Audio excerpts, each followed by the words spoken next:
தனிப்பெரும் கருணை அருட்பெரும் ஜோதி. அருட்பெரும் ஜோதி அருட்பெரும் ஜோதி தனிப்பெரும் கருணை அருட்பெரும் ஜோதி. ஆன்மநேய ஒருமைப்பாட்டு உரிமையுடைய சகோதர சகோதரிகளே, இப்பொழுது நாம் வள்ளலாருடைய உயிர் இரக்கம் என்ற நிகழ்ச்சியின் வாயிலாக அதற்கு உண்டான வழிமுறைகள் என்ன என்பதையெல்லாம் தெரிந்து கொள்வதற்கு நமது ராஜேஷ் அவர்கள் சில கேள்விகளை கேட்டிருக்கிறார்கள்.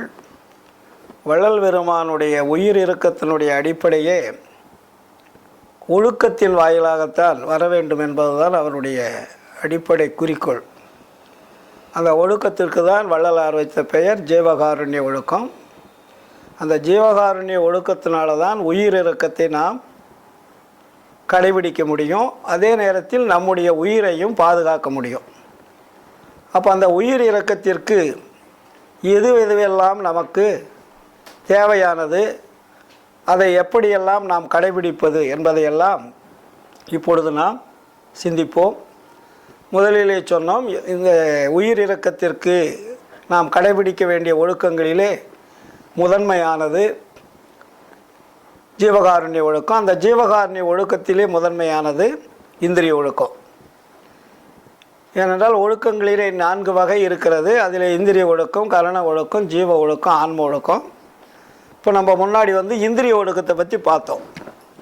இந்திரிய ஒழுக்கம் என்றால் நம்ம கண், மூக்கு, காது, செவி, மெய் என்று சொல்லக்கூடிய புறக்கருவிகளை, அதாவது இந்திரியங்கள் என்று சொல்லக்கூடிய ஐம்புலன்களினுடைய மூலமாக நாம் கடைபிடிக்க வேண்டிய இந்த உலக வாழ்க்கையில் எப்படியெல்லாம் அதை கடைபிடித்து வாழ வேண்டும் என்ற ஒரு கருத்துக்களை எல்லாம் நாம் சிந்தித்தோம். அது வள்ளலார் அவர்கள் மிக தெளிவாக நமக்கெல்லாம் அவர் கடைபிடித்தது மட்டுமல்லாமல் நமக்கு அதை எப்படி கடைபிடிக்க வேண்டும் என்பதை எழுத்து வடிவமாக, உரைநடை வடிவமாக நமக்கு தெளிவாக விளக்கம் தந்துள்ளார்கள். அதை படித்து அதன்படி நாம் பின்பற்றி வாழ்ந்தாலே நாம் உயிரிரக்கத்திற்குரிய அந்த வழிமுறைகளை தெரிந்து கொண்டு நம்முடைய ஆன்மாவையும் உயிரையும் உடம்பையும் காப்பாற்றுவதற்குண்டான வழிமுறைகளை தெரிந்து கொள்ளலாம். ஐயா அவர்கள் கரண ஒழுக்கத்திலே மிக தெளிவாக விளக்கத்தை தந்திருக்கிறார்கள். இந்திரிய ஒழுக்கத்தை பார்த்தோம். அடுத்தது கரணம் என்றால் என்ன என்று பார்த்தோமானால், கரணம் என்பது அகம், அகப்புறம், புறம், புறப்புறம் என்ற 4 பிரிவுகளிலே புறம் என்ற இடத்தில்தான் கரணம் என்பது இந்த உடம்பிலே இயங்கிக் கொண்டிருக்கிறது. அப்போ கரணங்கள் என்று அதுக்கு பெயர். கரணங்கள் என்றால் மனம், புத்தி, சித்தம், அகங்காரம் என்று சொல்லக்கூடிய 4 கருவிகள். அது இந்த 4 கருவிகள் என்பது கண்களுக்கு தெரியாது, ஆனால் செயல்படும். புறக்கண்களுக்கு தெரியாது, ஆனால் அது உள்ளே செயல்பட்டு கொண்டிருக்கிறது. அதைத்தான் நாம் மனம் என்கிறோம், புத்தி என்கிறோம், சித்தம் என்கிறோம், அகங்காரம் என்கிறோம்.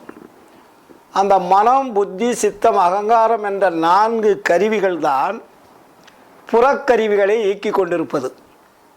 இப்போ முதல் சொன்னோம் இல்லையா, இந்திரியங்கள் என்று சொல்லக்கூடியதை, இந்த இந்திரியங்களை இயக்கக்கூடிய செயல்பாட்டிற்கு எங்கிருந்து வருது அதற்கு ஆர்டர், அதாவது செயல்படக்கூடிய இயக்கம் எங்கிருந்து வருதுன்னா அங்கே கரணங்களிலிருந்து தான் வருது. அந்த கரணங்கள் என்பது தான் மனம், புத்தி, சித்தம், அகங்காரம் என்று சொல்லக்கூடிய 4 வகையான தொடர்புடைய கருவிகள்னு பேர். அது கண்களுக்கு தெரியாட்டியும் கூட அதுக்கு வள்ளலார் அது ஒரு கருவிகள் தான் அப்படின்றார். கண்ணுக்கு தெரியாத இயங்கக்கூடிய கருவிகள். அப்போ மனம் என்பது ஒரு பொருளை இல்லை ஒரு செயலை செய்விப்பதற்கு உண்டான தூண்டுகோலாக இருக்கிறது. தூண்டுகோலாக இருப்பது என்ன பண்ணுறது?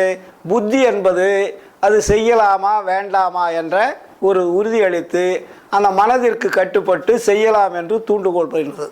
சித்தம் என்பது அதை நிர்ணயம் செய்கிறது. இது உடனடியாக செய்வதற்கு தகுதி தானா? அப்போ தகுதி என்றதை நம்ம நிறுத்தவும் முடியாது, நிறுத்தினால ஆபத்து. மனம் என்ற கருவி ஆர்டர் போட்டுடுச்சு, அதனால் நம்ம செஞ்சு தான் தீரணும், அதுக்கு உறுதி கொடுத்து தான் ஒன்று உறுதி பண்ணி அதை வெளியே தள்ளுது. அகங்காரம் என்பது செயல்படுவதற்குண்டான தூண்டுதலை முழுமையாக அங்கீகாரம் செய்து அனுப்புவது. அது வெளியே ஆர்டர் போட்ட உடனே இந்திரியங்கள் செயல்பட்டுடும். இது எப்படி செயல்படுதுன்னா ஒரு செகண்டுக்குள்ள மனம் நினைத்த மாத்திரத்தில் புத்திக்கு வந்து, சித்தத்துக்கு வந்து, அகங்காரத்துக்கு வந்து புறத்தில் இருக்கக்கூடிய கருவி கரணங்கள் எல்லாம் ஒரு செகண்டில் செயல்படுது. இது வந்து கரணங்களுக்கு உண்டான வேலைப்பாடுகள். இதைத்தான் வந்து கரணங்கள் என்று சொல்லப்படுகிறது. இந்த கரணங்கள் தான் நாம் செய்யக்கூடிய அத்தனை காரண காரியங்களுக்கும் அது கருவிகளாக இருக்கிறது. ஒன்றை பார்க்குறோம், கண்ணு பார்க்குது, கண்ணுக்கும் மனதுக்கும் ஒரு லிங்க் இருக்குது. புரியுதுங்களா? கண்ணு பார்க்காத மனம் செய்யாது. அப்போ அந்த புறக்கருவிகள் எதுக்கு துணையாக இருக்குதுன்னா கரணங்களுக்கு துணையாக இருக்குது. இப்போ நீங்கள் புறத்தில் ஒரு பொருளை பார்க்குறீங்க, ஒரு பூவை பார்க்குறீங்க, அந்த பூவை பறிக்கலான்னு நினைக்கிறீங்க. பூவை பார்க்கறது கண்ணு, பறிக்கலாம் என்ன நினைக்கிறது மனம். கண்ணு போய் பறிக்குமா? பறிக்காது. கண்ணு பார்க்கிறது, மனம் பறிக்கலாம் என்று சொல்லுகிறது. அது அப்போ நினைக்கிறது. அது நினைத்த மாத்திரத்தில் கரணங்களுக்கு ஆர்டர் கொடுத்து இந்திரியங்கள் செயல்படுது. உடனே என்ன ஆகுது? நம்ம கால் போகுது, கை போய் அந்த பூவை பறிக்குது, உடனே அதை பறித்து எடுத்துருது. அந்த செயல் வந்து ஒரு முழுமைப்படுது. அப்போ ஒரு செகண்டுக்குள்ளே இது நடக்குது. இது எல்லாமே கரணங்களுடைய வேலை தான். நாம் செய்யக்கூடிய அத்தனை செயல்களுக்கும் இந்த புறத்தில், இந்த உலகத்தில் வாழ்வதற்கு எல்லாமே அந்த கருவிகள் எது என்று பார்த்தால் கரணங்கள் தான். அதனால தான் மனதை அடக்கணும்னு சொல்லிட்டு ஞானிகளெல்லாம், பல ஞானிகளெல்லாம் அதுக்கு வழிமுறைகளை எல்லாம் சொன்னாங்க. மனதை அடக்கலாம் எல்லாத்தையும் அடைக்கலாம் அப்படின்னு சொன்னாங்க. மனதை அடக்க முடியுமான்னா அடக்க முடியாது. ஏன்னா மனதுக்கு மின்சக்தியானது உள்ளேருந்து வந்துக்கிட்டே இருக்கும், ஜீவன்லேருந்து வந்துக்கிட்டு இருக்கோம். ஒரு சக்தி வந்து நம்ம மனசுக்கு வந்துக்கிட்டே இருக்கும். ஆன்மாவிலிருந்து ஜீவனுக்கு வந்து, ஜீவன்லேருந்து மனதுக்கு வந்துக்கிட்டு இருக்கோம். அப்போ மனதை ஏன் அடக்க முடியாதுன்னா அது சக்தி இழந்தால் தான் அது அடங்கும். சக்தி என்பது வந்து கொண்டு இருக்கிற வரையில் மனம் என்பது அடங்காது. ஏதாவது ஒரு வகையில் அது செலவு பண்ணிக்கிட்டே இருக்கும். மனம் வந்து எப்பயுமே அடங்காது, நிற்காது. ஏன்னா அதுக்கு எனர்ஜி என்பது வந்து கொண்டே இருப்பதால் அது செயல்பட்டுக்கிட்டே இருக்கும். அதனால தான் செத்தாதான் மனது நிற்கும். செத்தாதான் என்ன? உயிர் அடக்கம் கொண்டால் மனம் நின்று போயிடும். ஏன்னா உயிரினுடைய சக்தி மனதுக்கு வரும். அப்போ உயிரினுடைய சக்தி குறையும் போது மனம் என்பது செயல்படாது. உயிர் இருக்கின்ற வரையில், ஆன்மா இருக்கின்ற வரையில் மனம் என்பது செயல்பட்டு கொண்டே இருக்கும். அப்போ அந்த மனதை எப்படி அடக்குவது அப்படின்றது பல ஞானிகள் பலவிதமான வழிகளை நமக்கு சொல்லியிருக்காங்க முன்னாடி இருந்தவங்களாம். அப்போது மனதை அடக்க முடியுமா அப்படின்றால் முடியவே முடியாதுன்ட்டார் வள்ளலார். மனதை அடக்க முடியாது, மாற்ற முடியும்னாரு. புரியுதுங்களா? மாற்றுவதுன்னா அதாவது இந்த செயலை செய்யாதப்பா, இந்த செயலை செய்யின்னு சொல்கிறதுக்கு மாற்றலாம். இப்போ நீங்கள் உட்காந்துருக்கீங்க, ஐயா அந்த சேரை விட்டு அந்த சேரில் உட்காருங்கன்னு சொன்னால் உட்காருவீங்க இல்லையா? அதுபோல் மனதை அடக்க முடியாது. ஆனால் இந்த செயல் செய்வது நீ தவறானது, இந்த தவறை செய்யாத, இந்த நல்லதை செய்யுன்னு சொல்லி அதை மாற்றலாம். வழிபடுத்துதல் மாற்றலாம். மாற்ற உடனே அதுக்கு பிடிச்சாதான் அது செய்யும், இல்லாட்டி செய்யாது. அவ்வளோ பெரிய மனதுக்கு அவ்வளோ பெரிய அங்கீகாரம் கொடுக்கப்பட்டிருக்குது. நீ என்ன சொல்கிறது, நான் என்ன கேட்குறதுன்னு போகிறதான் மனம் போனெல்லாம் போக வேண்டாம்னு சொல்கிறாங்க இல்லையா? அப்போ அந்த மனதுக்கு யாருங்கய்யா அந்த இப்போ நீங்கள் சொன்னீங்க இல்லையா வழிபடுத்துதல்ன்ற ஒரு இதுக்கு வந்தீங்க. அப்போ அந்த வழிபடுத்துதல்ன்றது செய்கிறது யார்? எல்லாமே ஆன்மாவிலேருந்து தான் அந்த எனர்ஜி வருது.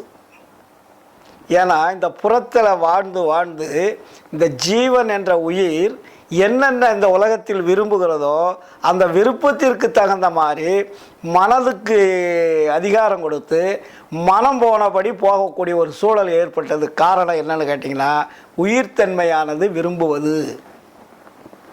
அதனால தான் உயிர் இரக்கம் வேணும்னாரு. உயிர் வந்து கண்ட இடத்துல போய் ஆசைப்படக்கூடாது. உயிர் இரக்கம் வந்தால் மனம் அடங்கிடும். உயிர் இரக்கம் வராது இருக்கிற இல்லையோ மனம் வந்து ஆடிக்கிட்டே இருக்கும். அதனால தான் அதுக்கு ஜீவ ஒழுக்கன்னு போட்டார், கரண ஒழுக்கன்னு போடல. இந்த கரண ஒழுக்கன்னு வள்ளலார் அதை எழுதலை. இந்திரிய ஒழுக்கம்னு எழுதலை, ஆன்ம ஒழுக்கம்னு எழுதலை, ஜீவகாருண்ய ஒழுக்கம்னு எழுதினார்.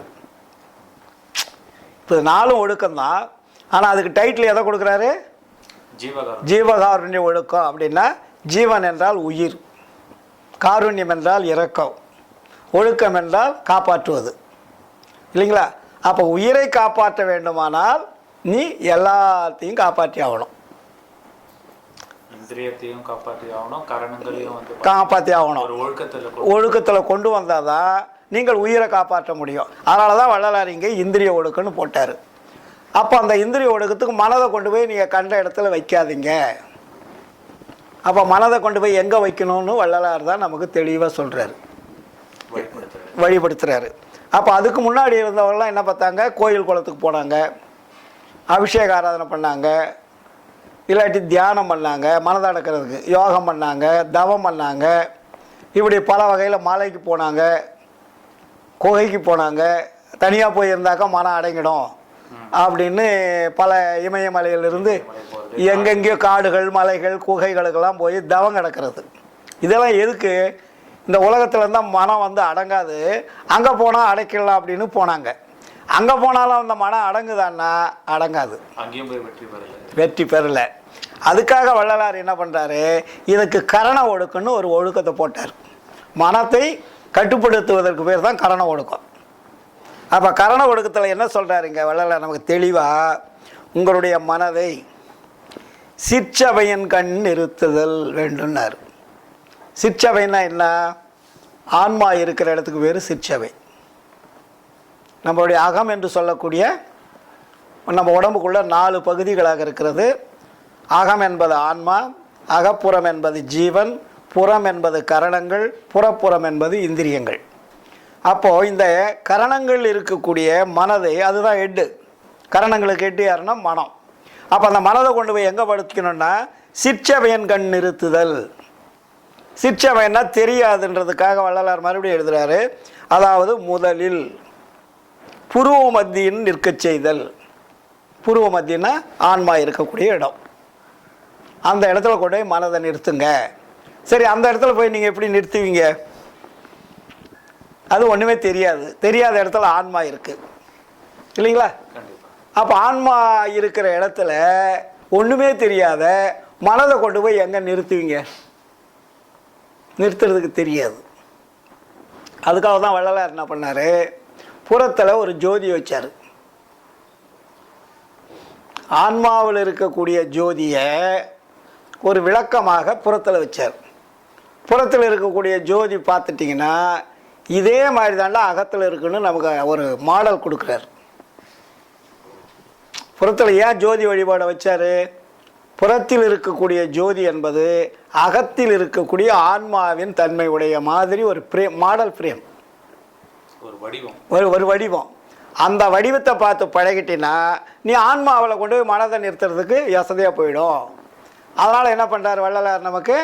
முதல்ல வந்து ஒரு அகல் விளக்கு, அகல் கண்ணாடி, 4 சதுர கண்ணாடி வச்சு அதில் அகல் விளக்கு வச்சு அதை முதல் வழிபாடு பண்ணுங்கன்னாரு. வழிபாடுன்னா நினைத்தல் பார்த்தல்னு பேர்.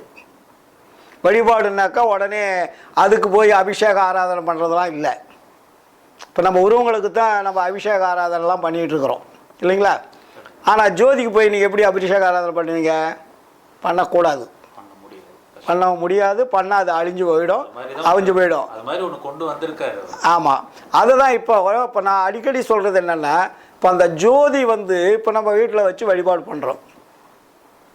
அப்போ அந்த ஜோதிக்கு கூட நம்ம சன்மாரிகள் என்ன பண்ணுறாங்கன்னா அதுக்கு ஒரு அலங்காரம் பண்ணுறாங்க.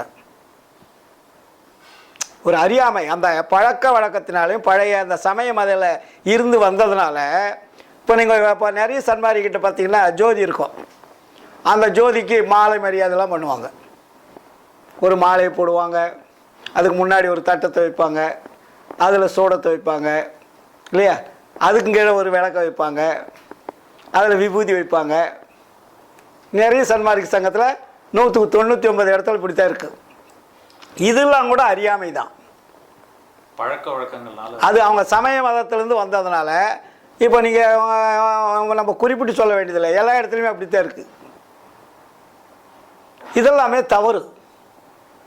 நீ வள்ளலார் வந்து கடவுள் ஒளியாக இருக்கிறார் என்பதை நமக்கு அதை அறிமுகப்படுத்துவதற்காக புறத்தில் வந்து ஒரு தகர கண்ணாடி தகர கண்ணாடி வச்சு ஒரு விளக்கு வைக்கணும்னு சொன்னார். நீ அந்த பிரேமுக்கெல்லாம் மாலையை போட்டு மரியாதை பண்ணிவிட்டு முன்னாடி ஒரு தட்டத்தை வச்சு அதில் வந்து குங்குமம் சந்தனம் விபூதி வச்சுன்னா என்ன அர்த்தம்? அப்போ சமய மத கோயிலுக்கும் நீங்கள் செய்கிறதுக்கு என்ன வித்தியாசம் இருக்குது? புரியுதா இல்லையா நான் சொல்கிறது? இதை நான் சொல்லும்போது என் மேலே சில பேர் வந்து மனசு கஷ்டப்படுவாங்க. காரணம் அது தவறு. வடலூர்லேயும் சரி, வடலூரில் செய்கிறதே தவறு தான். அதுக்கு போய் பூ மாலை போட்டு அலங்காரம் பண்ண வேண்டிய அவசியம் கிடையாது. உன்னுடைய தலையில் இருக்கக்கூடிய அந்த ஆன்மாவினுடைய ஒளியை தான் அவர் புறத்தில் வச்சிருக்கிறார். இப்படி தான் கடவுள் ஒளியாக இருக்கிறார் என்பதை காட்டுவதற்காக வச்சதை தவிர அதை போய் நீங்கள் மறுபடியும் வழிபாடு பண்ணிகிட்டு இருக்கிறீங்க. வழிபாடு என்பதல்ல, நினைத்தல், பார்த்தல்.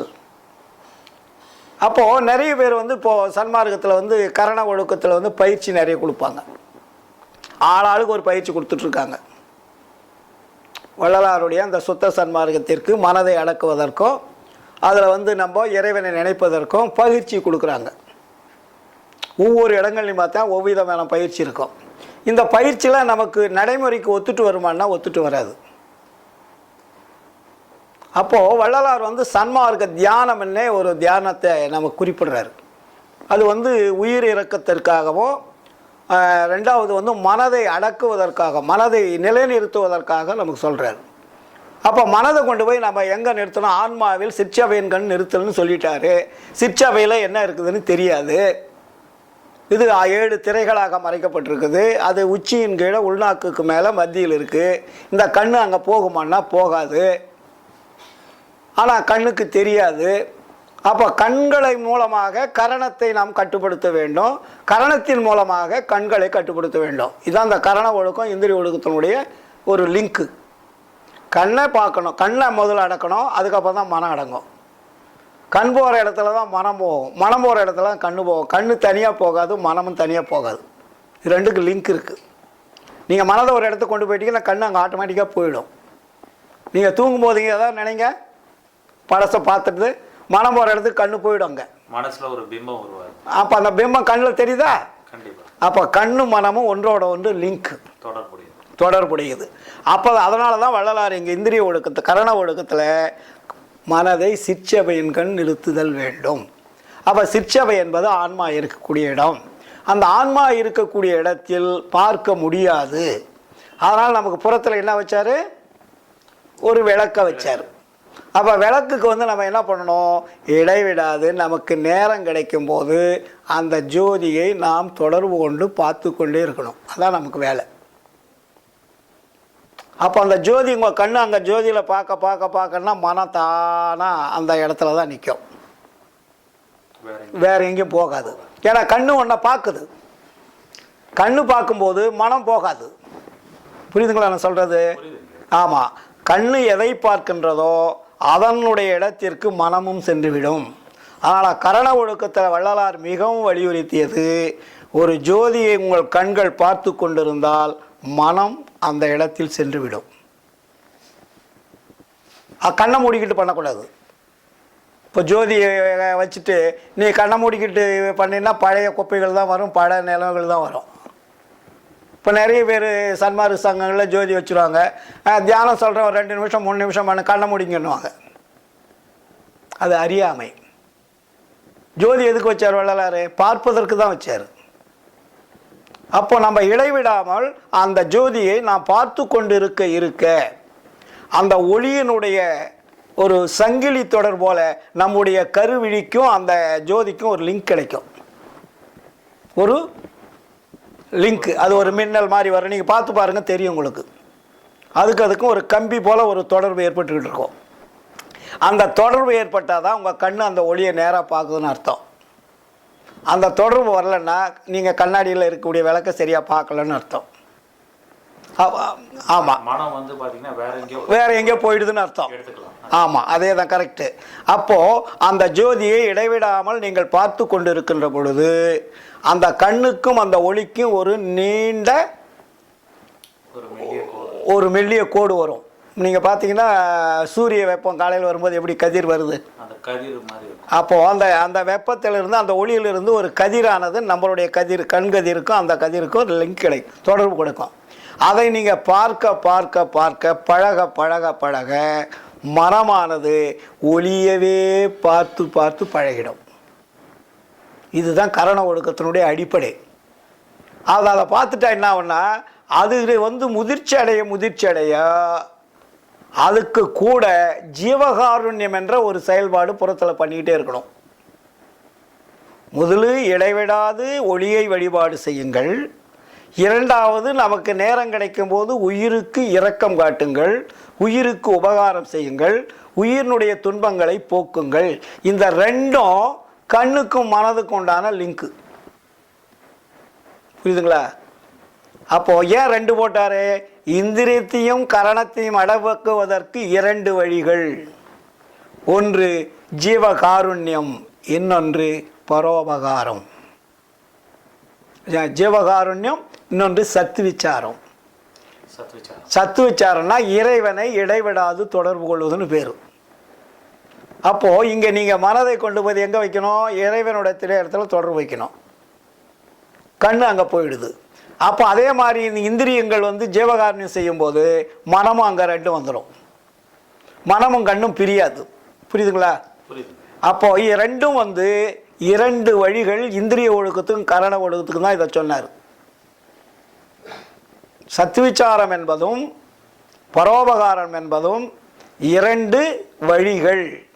இந்திரியங்களையும் கரணங்களையும் கட்டுப்படுத்தி அந்த தொழிலை செய்வதற்குண்டான வாய்ப்பை உருவாக்குவதற்குண்டான பேர் தான் ஒழுக்கம். அதனால தான் கரண ஒழுக்கத்தில் ரொம்ப ஸ்ட்ராங்காக வள்ளலார் இங்கே சொல்கிறாரு, சிற்சபை என்கண் மனதை செலுத்துங்கள். இப்போ சொன்னது புரிஞ்சுங்களா? அப்போ அந்த சிற்சபை என்பது ஒளியை இடைவிடாமல் முதல் பார்த்து பார்த்து பழகிட்டிங்கன்னா அதுக்கப்புறம் தான் அந்த திரைகள் கொஞ்சம் கொஞ்சமாக நீங்கி அகத்தில் இருக்கக்கூடிய ஆன்மா இதே கண்களுக்கு தெரியும். அதுவரையும் நீங்கள் பயிற்சி எடுக்கணும். இப்போ உள்ளே இருக்கக்கூடிய ஆன்மா உங்கள் கண்ணுக்கு தெரியும்னா பிம்பம் தான் நீங்கள் பார்த்துட்டு சும்மா மாடல் தான் பார்த்துட்டு இருக்கிறீங்க. இந்த ஒளி தன்னைத்தானே மறைந்து விடும். நீங்கள் இடைவிடாது பார்த்துக்கிட்டே இருங்க. இதில் இயற்கை உண்மையோட நம்மளுடைய எண்ணங்களை சிதறவிடாமல் அந்த கருவிழிகளும் நம்மளுடைய மனமும் அங்கே செல்லுகின்ற பொழுது அதனுடைய கம்பி, அதனுடைய தொடர்ச்சி, அதனுடைய லிங்க்கு, அதனுடைய வளையமானது நம்ம கண்ணுக்கு நேராக பாய பாய பாய பாய தொடர்பு கொள்ள என்ன ஆகும்? அப்போ தான் அந்த திரைகளெல்லாம் ஒன்றொன்னா கரையும். கரைகின்ற பொழுது ஆன்மாவில் இருக்கக்கூடிய ஒளி நமக்கு அப்பொழுது நினைத்த மாத்திரத்தில் தெரியும். ஆன்ம ஒளி தெரிய ஆரம்பிச்சிடும். அப்போ அந்த ஆன்ம ஒளி தெரிஞ்சாதான் நீங்கள் உண்மையான சுத்த சன்மார்க்கி என்பது பொருள். நீங்கள் இறைவனை தொடர்பு வைக்கிறதுக்கு உண்டான தகுதியானவங்கன்னு பொருள். இது ஒரு அடிப்படை உண்மை. அதான். அது இல்லாத நீங்கள் வந்து சூனியமாக நீங்கள் வெளியிலேயே சுற்றிக்கிட்டு நானும் வந்து ஜீவகாருண்யம் பண்ணுறேன், நானும் சாப்பாடு போடுறேன், நானும் வந்து டோராக டெலிவரி பண்ணுறேன்றது பூரா அது புறத்தில் இருக்கக்கூடிய சின்ன சின்ன கறி வேலைகள். புரியுதுங்களா? அது செஞ்சாலும் இந்த சத்விச்சாரம் என்பதெல்லாம் ஆழமாக நம்ம இருக்கணும். அதனால தான் வள்ளலார் வந்து சத்விச்சாரம் என்பது மிக மிக அவசியமானது. இப்போ சன்மார்க்கிகள்லாம் ஜீவகாருண்யத்தை கடைப்பிடிக்கிறாங்க, சோறு போடுறதுல மட்டும்தான் அதுவும். ஆனால் சோறு போடுறதுலேயே எத்தனை இருக்குது? துன்பத்தில் பல வகையில் நமக்கு பிரிக்கிறார். மனம், புத்தி, சித்தம், அகங்காரம், ஆச்சரியம் சொல்லக்கூடிய அந்த கரணங்களில் துன்பங்கள் வந்து தான் உள்ளே போய் நமக்கு பதியுது. அந்த துன்பங்கள் என்ன? பசி, பிணி, தாகம், இச்சை, எளிமை, பயம், கொலை, 7 விதமான துன்பங்கள் வருது. அப்போ 7 விதமான துன்பங்களில் நீங்கள் ஒரு துன்பத்தை தானே போக்குறீங்க, பசி. அப்போ இன்னும் 6 துன்பத்தை யார் போக்குறது? புரியுதுங்களா? அப்போ பசி என்பது ஒன்றினால் மட்டும் நீங்கள் ஆன்ம லாபத்தை பெற முடியாது. அது பேசிக். புரியுதுங்களா? அதற்கு மேலே விசாரம் என்ற இறைவனை இடைவிடாது தொடர்பு கொள்ளக்கூடிய அந்த தொடர்பு தான். அதை தான் வள்ளலார் சொல்வார், நான் மறந்தேன் எனினும் எலை தான் மறவான் எனது நாயகன் என்று ஆடுகின்றேன், இதுவரையில் ஊன் மறந்தேன் உயிர் மறந்தேன் உன்னை மறந்தறியேன், மறந்தால் உயிர் விடுவேன் கணம் தறியேன்னார். புரியுதுங்களா? அப்போது இந்த பக்கம் இரக்கம் நீங்கள் என் உயிர் நீங்கும்ன்றார். இரக்கம் இல்லை என்றால் இந்த உடம்பில் உயிர் இல்லை. ஒரு வார்த்தை சொல்கிறார். இங்கே என்னன்றாரு விசாரத்தில், நான் மறந்தேன் எனினும் என்னை தான் மறவான் எனது நாயகன் என்று ஆடுகின்றேன். இதுவரையில் ஊன் மறந்தேன், உயிர் மறந்தேன், உன்னை மறந்தறியேன். அப்போது எல்லாத்தையும் நான் மறந்துட்டேன், ஆனால் இருந்தாலும் உன்னை நான் மறக்கலை. ஏன்? நீ என்னை மறக்கவில்லை என்பதை நான் உணர்ந்தேன். என்னை மறக்கலைன்னா என்ன? என்னுள் இருந்து, என்னுடைய உடம்புக்குள் இருந்து, ஆன்மாவாக இருந்து உயிரையும் இந்திரியங்களையும் கரணங்களையும் இயக்கி கொண்டிருப்பது நீதான் என்பதை நான் புரிந்து கொண்ட பிறகு நான் எப்படி மறக்கிறது? அப்படி நான் மறந்தா முட்டாளா அறிவாளியா? உண்மை தெரிஞ்சு போச்சு. எந்த உடம்பை இயக்கக்கூடியவன் இறைவன் தான். அந்த இறைவன் தான் ஆன்மா சிற்றன் வடிவமாக இருந்து இயங்கிக் கொண்டிருக்கிறான். இது உண்மை என்பதை நான் புரிந்து கொண்டு விட்ட பிறகு, என்னை இயக்கக்கூடியவன் நீதான் என்று அறிந்துவிட்ட பிறகு நான் எப்படி மறப்பது? அப்படி மறந்தால் நான் மனிதன் அல்ல, ஜீவன் அல்ல, நான் ஒரு சராசரி மிருகத்திற்கு சமமானன்னு அர்த்தம். புரியுதுங்களா? அதனால தான் இந்திரிய ஒழுக்கத்தில் அவ்வளவு ஸ்ட்ராங் பண்ணுறாரு. அப்போ இங்கே இந்திரிய ஒழுக்கத்தில் என்ன சொன்னார்?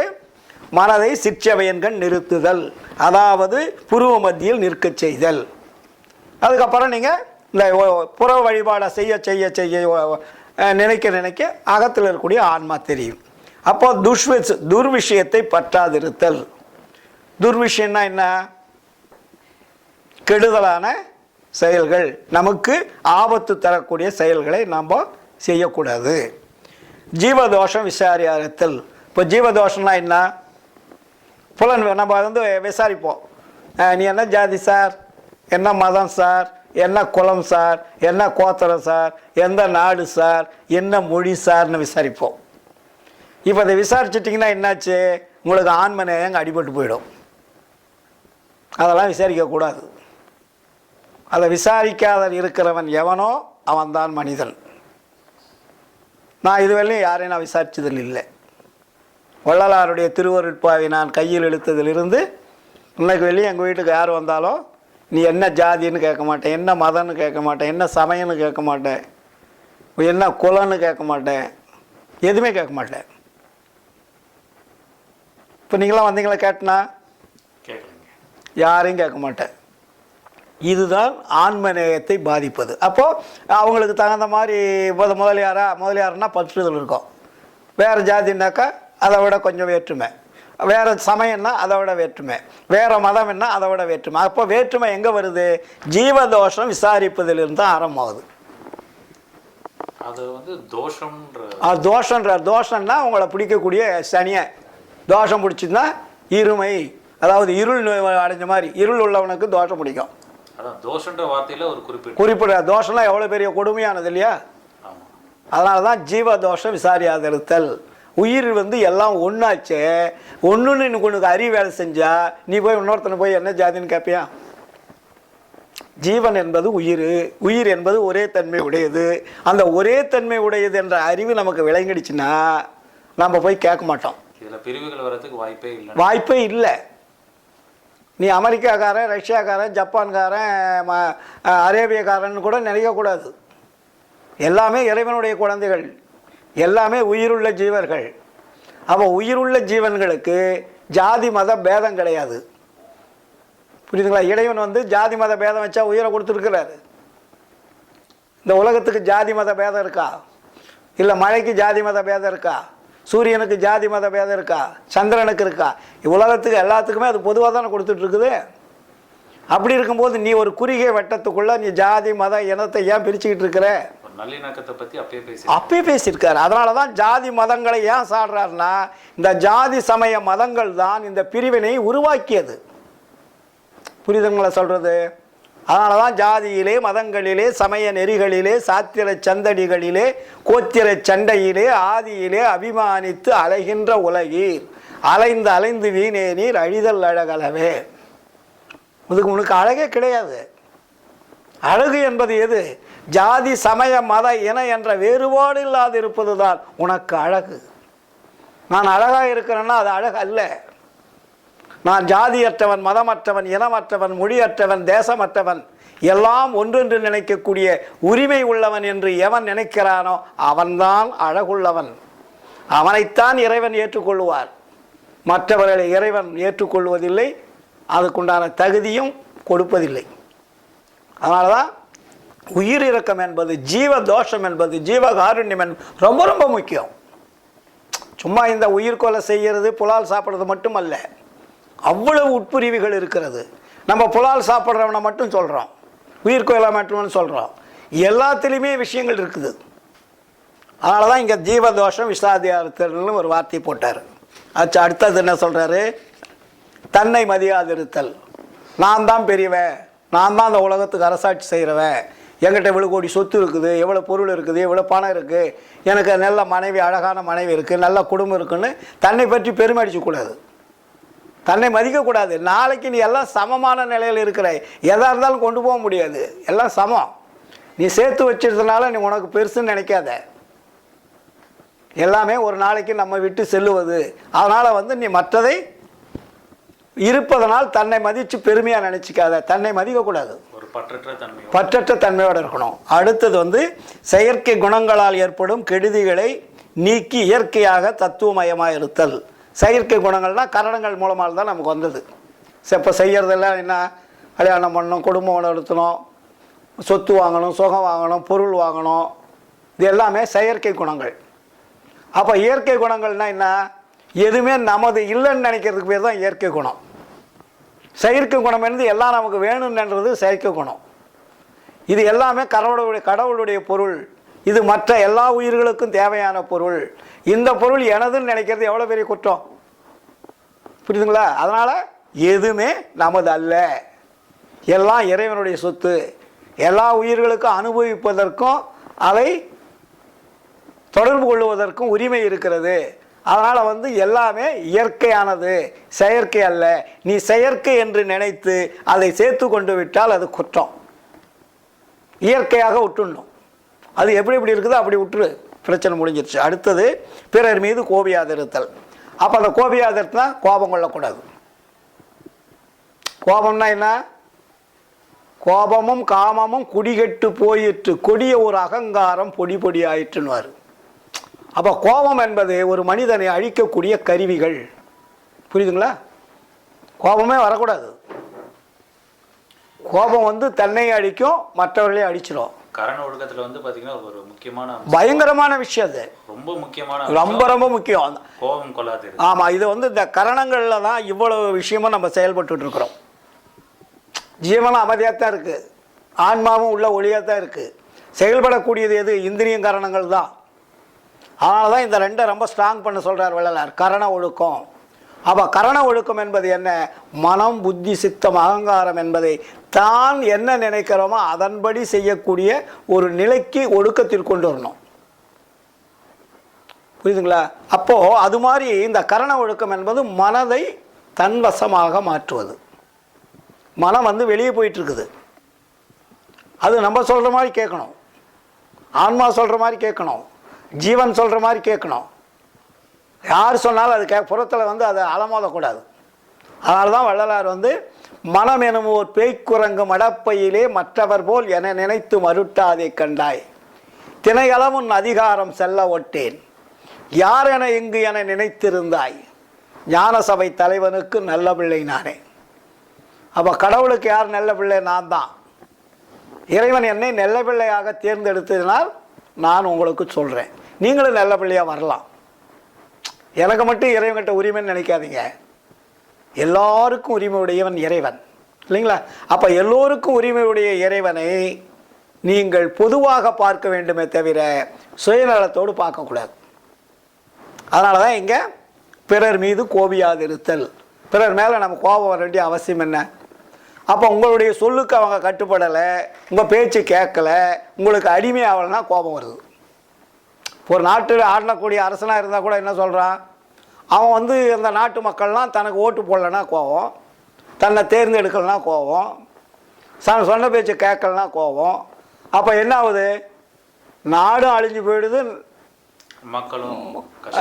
மக்களும் கஷ்டப்படுறாங்க, தலைவனும் அழிஞ்சு போயிடறான். அப்போ இதெல்லாம் எதையாக வருது? பிறர் மீது கோபம் வைக்கொள்ளாது. நமக்கு தேவையானது கிடைக்காத போது கிடைப்பதற்கு யார் தடையாக இருக்கிறாங்களோ அவங்க எல்லாம் கோபம் வரும். கோபம் ஏன் வருது? நம்ம மனைவி எடுத்துங்க, நம்ம ஒரு விருப்பத்தை செய்யலைன்னா கோபம் வரும். நம்ம நினைக்கிறது நடக்கலன்னா கோபம் வரும். நம்ம பையன் நம்ம சொன்ன பேச்சு கேட்கலாம், கோபம் வரும். ஏன்னா அவங்களுக்கு ஒரு உரிமை இருக்கிறது, அவங்களுக்கு ஒரு அறிவு இருக்கிறது, அவங்களுக்கு ஒரு தெளிவு இருக்கிறது. அப்படின்ற அவங்களுடைய உரிமையை நாம் பறிப்பது தான் கோபம். அந்த உரிமையை அவங்கக்கிட்ட விட்டுரு. அப்படி ஒருத்தரும் விட்டுட்டிங்கன்னா பிரச்சனைக்கு இடமே கிடையாது. ஏன் கோபம் வருது? ஒருவருடைய உரிமையை இன்னொரு பறிப்பதால் கோபம் வருது. ஒரு ஆதிக்க மனப்பான்மை. அப்போ அந்த ஆதிக்கம் என்பது எப்படி வருது? உனக்கு தேவைப்படுவது கிடைக்காது இருக்கின்ற பொழுது அது ஆதிக்கமாக மாறுது. அழிப்பக்கூடிய தூண்டுதல் ஏற்படுது. கோபம் வரும்போது என்ன, அவங்க அழிக்கலான்ற என்ன வரும். அதனால தான் வள்ளலார் கோபம் கொடூரமானது. கோபப்படும் போது பார்த்தீங்கன்னா தன்னோட நிலையிலேருந்து மொத்தமாகவே மாறிடுறாங்க. ஆமாம், புதுசாக வேற ஒரு தேகம் கிடைச்ச மாதிரி, வேற ஒரு உருவம் கிடைச்ச மாதிரியும் அவன் தன்னுடைய தன்மையிலிருந்து வேற ஒரு உருவமாக மாறிடுறான். அதனால தான் மிருகத்தன்மை வருதுன்னு சொல்கிறோம்ல. இப்போ அவன் கோபம் தான் மிருகண்டா அப்படின்னு இல்லை, சுயத்தன்மை இழந்துடுறான். கோபம் வரும்போது அவன் மனிதனாக இல்லாமல் மிருகமாக மாறிவிடுகிறான். அப்போ மிருக குணம் உள்ளவன் அவன் எப்படி வாழ்வான்? எப்படி அவன் கரணங்களை அடக்க முடியும்? அதனால தான் கரண ஒழுக்கத்தில் கோபத்தை அறவே நீக்கணும். மிக தெளிவாக நமக்கு சொல்கிறாரு. அதுக்கப்புறம் தனது சத்துருக்களாகிய தத்துவங்களை அக்கிரமத்தில் செல்லாது கண்டித்தல். இப்போ தத்துவங்கள்னா என்ன? நம்ம உடம்பை இயக்கக்கூடிய கருவிகள், முக்கியமான கருவிகளுக்கெல்லாம் வெறும் தத்துவங்கள். இப்போ நம்ம உடம்புல பார்த்தீங்கன்னா தத்துவங்கள் 96 தத்துவங்கள் இருக்குது. கொஞ்சம் எளிமையாக சொன்னீங்கன்னா. ஆமாம், இப்போ நம்ம தத்துவங்கள் உடம்புல இருக்கக்கூடிய முக்கியமான கருவிகள்னால் இப்போ கண் இருக்குது, காது இருக்குது, மூக்கு இருக்குது, உடம்பு இருக்குது, இதெல்லாமே கருவிகள். இந்த கருவிகளை இயங்குவதற்குண்டான உள்ளே இருக்கக்கூடிய பொருள்கள் எல்லாம் தத்துவங்கள்னு பேர். அதுக்கு இப்போ மூட்டு இருக்குது, கை இருக்குது, உறுப்புகள்னு எடுத்துக்கலாமா? உள்ளுறுப்புகள் தான். உள்ளுறுப்புகளில் முக்கியமானது. இப்போ 72,000 நரம்புகள் இருக்குது, நாடிகள் இருக்குன்னு சொல்கிறாங்க. ஆனால் இதில் 96 ரொம்ப முக்கியமானது. உள்ளுறுப்புகள் முக்கியமான உள்ளுறுப்புனா இம்பார்ட்டண்ட்டு. அதில் ஒரு சாதாரணமாக பார்த்தீங்கன்னா முக்கியமாக பார்த்து உங்களுக்கு சொன்னால் புரியும். இப்போது நம்ம ஆண்மகளிலிருந்து முதுகந்தண்டு வழியாக ஒரு பெரிய முதுகந்தண்டு, அதுக்கு பேர் முதுகந்தண்டுன்னு பேர். முதுகெலும்புக்கு முதுகந்தண்டு அப்படின்னு சொல்கிற தமிழில். இப்போ இந்த முதுகந்தண்டு தான் இந்த உடம்பை பிடிச்சிக்கிட்டு இருக்கு, பிடிச்சிக்கிட்டு இருக்கு. கையை பிடிச்சிக்கிட்டு இருக்குது, இந்த பக்கம் கையை பிடிச்சிக்கிட்டு இருக்குது. உடம்பை முன்னாடி இருக்கக்கூடிய உறுப்புகள் வயிறு, சிறுகுடல், பெருகுடல், அப்புறம் இந்த தொடையிலுடைய மூட்டெலும்பு, கால் எலும்பு எல்லாத்தையுமே அந்த முதுகந்தண்டுன்னு இருந்து தான் எல்லாமே கிளையாக வருது. அதுக்கு ஒரு சென்ட்ரல் பீம், எப்படி இந்த காங்கிரீட் பீம் போட்டால் அந்த பீமிலேருந்து ரூமை பிரிக்கிறோம் இல்லையா, அது மாதிரி அந்த முதுகந்தண்டு என்பது முதுகண்டு. அதுக்கு 6 ஜங்ஷன் வச்சுருக்காரு பாருங்கள் இறைவன். எப்படி மூலாதாரம், சுவாதிஷ்டானம், மணிப்பூரகம், விசுத்தி, அநாதகம், விசுத்தி அநாதகம்னு சொல்கிறாரு. அப்போது இந்த 6 ஆதாரங்கள்னு அதுக்கு பேர் வச்சாங்க. இப்போ அந்த தத்துவங்கள்னு பார்த்திங்கன்னா நமக்கு மிக தெளிவாகவே நமக்கு வள்ளலார் உரைநடை பகுதியிலே எழுதி வச்சிருக்கிறாரு. அப்போ அந்த தத்துவங்களெல்லாம் இப்போ என்ன பண்ணுதுன்னா இந்த இந்திரியங்கரணங்களுக்கு தகுந்த மாதிரி தான் அது ஒர்க் பண்ணிகிட்டு இருக்குது. அது நம்மளுடைய ஆன்மாவனுடைய ஜீவனுடைய தன்மைக்கு அது ஒர்க் பண்ணாமல் அது என்ன பண்ணுது, இந்த கரணங்களுக்கும் இந்திரியங்களுக்கு தகுந்த மாதிரி தான் அது வேலை செஞ்சுட்டு இருக்குது. இந்திரியங்களுக்கும் கரணங்களுக்கும் கட்டுப்பட்டு அது வேலை செய்யுது. பார்த்தீங்கன்னா உதவி செய்யுது. அப்போ இதை தான் இங்கே நிறையா தெளிவாக எழுதியிருப்பார்.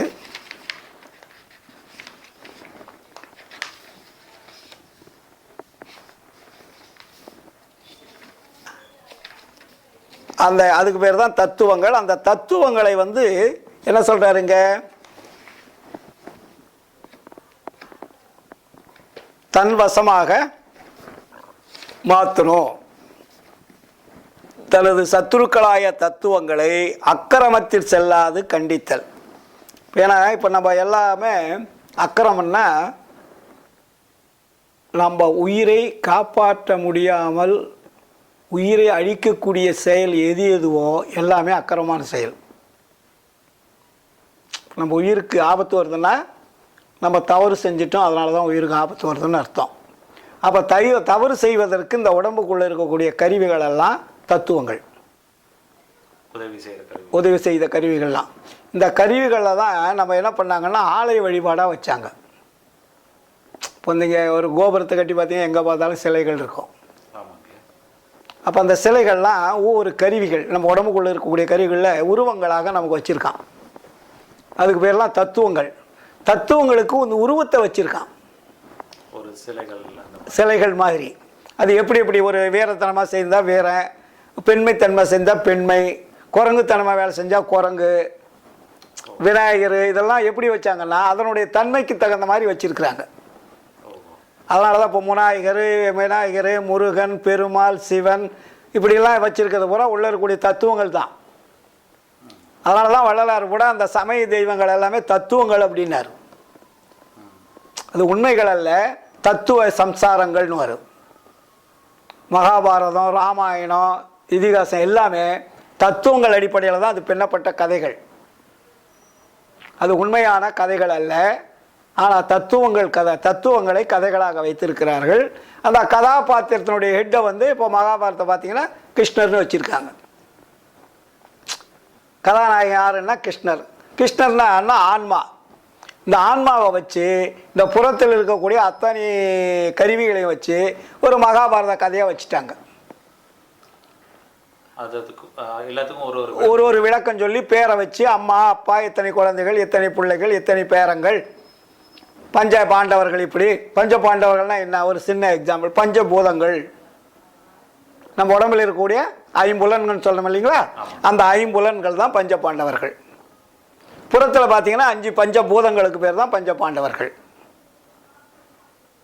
இதுக்கெல்லாம் இதை தான் நான் வள்ளலார் என்ன சொல்கிறாருன்னா, இந்த கதையை நீங்கள் படிச்சுட்டு போனீங்கன்னா உங்களுக்கு காலம் பத்தாது, வேணா அந்த கதையிலே போய் அழிஞ்சு போயிடுவீங்க, அதெல்லாம் தூக்கி ஒரு பக்கமாக போட்டுக்கலான்ட்டார். உண்மையக்கே வந்துருங்க. ஆமாம், நேரடியாக உண்மைக்கு வாங்க. பொய்யான கற்பனை கதைகளுக்கு உங்களுடைய மனதை செலுத்தாதீர்கள். அதனால தான் கலை உரைத்த கற்பனையை நிலையென கொண்டாடும் கண்மூடி வழக்கமெல்லாம் மண்மூடி போகன்னார். இது கலையை உரைக்க வந்த கற்பனை கதைகள். அதனால தான் இங்கே வள்ளலானது தன்னுடைய சத்துருக்களாகிய தத்துவங்களை அக்கிரமத்தில் செல்லாது கண்டித்தல். அப்போ அந்த கதைகளை நம்பி நீங்கள் போய் அழிஞ்சு போயிடாதீங்க, அதுக்குள்ள மனதை செலுத்தாதீங்க.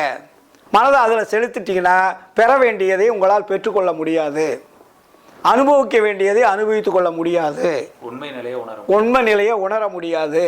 அதனால் வந்து இங்கே தத்துவங்களை அக்கிரமத்தில் செல்லாது கண்டித்தல் என்னாவே நீங்கள் புற வழிபாட்டுக்கு செல்லாதீங்கன்னு தான் பொருள்.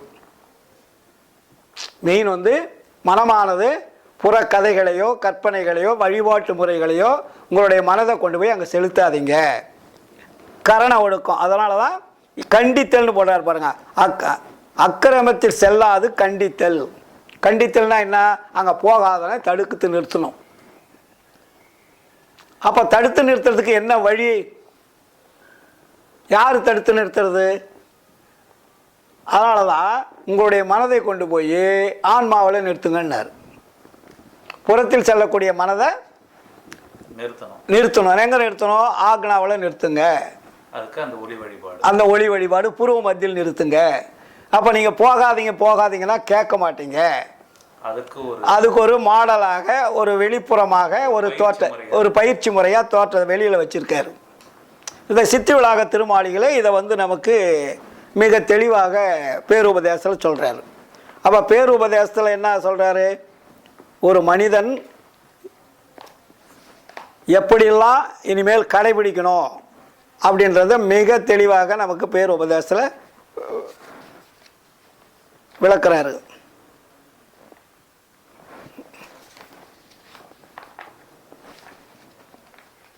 எங்கே போய் மாட்டிச்சு. இந்த இந்திரிய ஒழுக்கத்தை கரண ஒழுக்கத்தை பற்றி தான் பேருபதேசமே. கடைசியில் சித்தி விளாக திருமாளிகளை சொல்கிறார். கரண ஒழுக்கத்தை பற்றி பேசி அப்படியே பேருபதேசத்துக்கு வந்துட்டோம். ஆமாம். அப்போ என்ன, அந்த கரண ஒழுக்கத்துக்கு முக்கியமானது என்னன்னு சொல்கிறாருன்னா, இங்கே இங்குள்ள நீங்கள் எல்லவரும் இதுவரையில் இருந்தது போல் இனியும் வீண்காலம் கழிக்காதீர்கள். ஹெட்டிங்க அதுதான். புரியுதுங்க, சொல்லுங்க. அப்போ இது முதல் சாலைக்கு ஆண்டவர் போகிற 10 தினமாகிய கொஞ்சங்காலம் நீங்கள் எல்லவரும் நல்ல விசாரணையில் இருந்து கொண்டிருங்கள். கரண ஒழுக்கத்தை கொண்டு வந்துட்டாருங்க. அங்கே கரண ஒழுக்கத்துக்கு என்னென்ன கடைபிடிக்கின்றாரு, இங்கே உபதேச பகுதியில் நீங்கள் எல்லவரும் நல்ல விசாரணையில் இருந்து கொண்டிருங்கள். நல்ல விசாரணை என்ன? உண்மையை தெரிந்து கொள்ளக்கூடிய விசாரம், சத்து விசாரம். அந்த விசாரணை எதுவென்றால் நம்முடைய நிலை எப்படிப்பட்டது, நமக்கு மேல் நம்மை அதிஷ்டிக்கின்ற தெய்வத்தினுடைய நிலை எப்படிப்பட்டது என்று விசாரிக்க வேண்டியது. அதற்கு தக்கபடி நீங்கள் ஒருமித்தாவது அல்லது தனித்தனியாவது உங்கள் அறிவிற்கும் ஒழுக்கத்திற்கும் ஒத்தவர்களுடன் கூடியாவது, இல்லைங்களா, இவ்விசாரணை முகத்தில் இருந்தால், இப்போ நான் சொன்னேன் இல்லையா புற வழிபாடுன்னு, புற வழிபாடு அந்த ஒளி வழிபாடு, அந்த விசாரணை முகத்தில் இருந்தால் நமது ஆன்ம அறிவை விளக்கமின்றி மூடிக்கொண்டிருக்கின்ற அனந்த திரைகளில் அழுத்தமாயிருக்கின்ற முதல் திரையாகிய பச்சை திரை முதலில் நீங்கும். அப்போ இது எதில் வருது? கரண ஒழுக்கம் கடைபிடிக்கணும். இந்திரிய ஒழுக்கம் முடிஞ்சு கரண ஒழுக்கத்தை கடைபிடிக்கும் போது அந்த கடவுள் தன்மையை நாம் தெரிந்து கொள்ள வேண்டுமானால் நாம் உருவ வழிபாடை விட்டு ஒளி வழிபாட்டுக்கு வரணும். அதனால தான் இங்கே நமக்கு தெளிவுபடுத்துகிறாரு. அப்படி இருந்தால் அனந்த திரைகளில் அழுத்தமாக இருக்கக்கூடிய முதல் திரையாக பச்சை திரை முதலில் நீங்கிவிடும். அந்த 7 திரைகளில் முதல் திரை பச்சை திரைன்னா என்ன? அதான் டார்க் பிளாக், அழுத்தமான திரை. அந்த அழுத்தமான திரை வந்து அவ்வளோ சீக்கிரம் நீங்க முடியாது. ஏன்னா இது வெளியே நீங்கள் பார்த்து பழகி அது பூரா டார்க்காக போய் உக்காந்துச்சு, புறப்பொருட்களில் மயங்கி. அதனால் நம்ம என்ன பண்ணப்போ அதை கருணையினாலையும் விசாரத்தினாலையும் அதை நீக்கணும். கருணையினால் மட்டும் அதை நீக்க முடியாது, விசாரத்தினாலையும் நீக்கணும். அதாவது அந்த விசாரத்தில் ஈடுபட்டு தனியாகவோ இல்லை வந்து பார்த்தீங்கன்னா மற்றவருடைய நம்ம ஒற்ற கருத்துள்ளவர்கள், ஒற்ற கருத்துடையவர்கள் கூட நம்ம வந்து அந்த சத் விசாரத்தை மேற்கொண்டா நம்ம வந்து அந்த பயன், நமக்கு ஒரு நல்ல பயன் கிடைக்கும், நமக்கு ஒரு லாபம் கிடைக்கும். அப்போ தான் அந்த லாபம்தான் அந்த திரையை நீக்கிறது. அந்த திரை எது? பச்சை திரையாகிய முதலில் நீங்கிவிடும். அந்த பச்சை திரை அது நீங்கினால் மற்ற திரைகள் அதிவிரைவில் நீங்கி போய்விடும். மற்ற 6 அது சீக்கிரமாக நீங்கிடும். ஏன்னா முதல் திரை நீக்கிறது தான் ரொம்ப கஷ்டம். அதனால தான் அந்த பசுமை வர்ணம் எப்படிப்பட்டது என்றால் கருமைக்கு முதல் வர்ணமான பசுமையாக இருக்கிறது. கருமைக்கு முதல் வர்ணம்னா என்ன? கருப்பையும் பச்சையும் சேர்த்தனீங்கன்னா டார்க் பிளாக் ஆகிடும். கருப்பு என்பது வேற, நீங்கள் கருப்பையும் பச்சையும் சேர்த்துட்டிங்கன்னா டார்க் பிளாக் கேட்குறோம் இல்லையா, பெயிண்ட் கடையில் போய் சார் டார்க் பிளாக் நூல் கொடுக்கணும் டெய்லருங்க, இல்லாட்டி டார்க் பிளாக்கு பெயிண்ட் கொடுக்கணும். கருமை வண்ணம் அது வந்து கருமைன்னா சுத்த கருப்புன்னு சொல்கிறோம்ல, அந்த கருப்புக்கு பேர். பச்சையும் கருப்பையும் சேர்ந்தாக்கா டார்க் ஆகிடும், வெறும் கருமை இல்லாமல். ஆமாம், அது பச்சை சேர்ந்துருது. அப்போ அந்த பசு, அதை தான் இங்கே வள்ளலார் சொல்கிறாரு, கருமைக்கு முதல் வண்ணமான பசுமையாக இருக்கிறது. இப்படிப்பட்ட அழுத்தமான திரை நீங்க வேண்டும் என தோத்திரத்தும், தோத்திரனா கரண ஒழுக்கத்துக்கு வந்துருச்சா, தோத்திரத்தும் தெய்வத்தை நினைத்தும் நமது குறையை உண்ணியும் இவ்வண்ணமாக இருக்கின்ற போதும் படுக்கின்ற போதும் இடைவிடாதும் இவ்விசாரத்தோடு இருக்க வேண்டும். கரண ஒழுக்கத்துக்கு இவ்வளோ பெரிய விஷயம் இருக்குது, இவ்வளோ முக்கியத்துவமாக இருக்குது. அப்போது ஆண்டவர் நமக்கு உண்மை தெரிவிக்க வேண்டும் என்ற முயற்சியுடன் இருக்க வேண்டும். சும்மா உட்காந்துட்டு இருக்கக்கூடாது. கடவுளே, ஆண்டவரே, என்னை படைத்த இறைவனே, எனக்கு உண்மையை தெரிவிக்க வேண்டும். அந்த உண்மையை தெரிந்தால்தான் நான் வந்து உயிரை காப்பாற்ற முடியும். அந்த உயிர் இரக்கம் என்பது எனக்கு அப்போ தான் தெரியும். என்னுடைய உயிரை நான் காப்பாற்றணும், என்னுடைய உயிரை காப்பாற்றற்கு மற்றவருடைய உயிரை காப்பாற்றணும். இந்த உண்மையெல்லாம் எனக்கு தெரியப்படுத்த வேண்டும் என்று நாம் இடைவிடாது விசாரித்து கொண்டிருக்கணும்.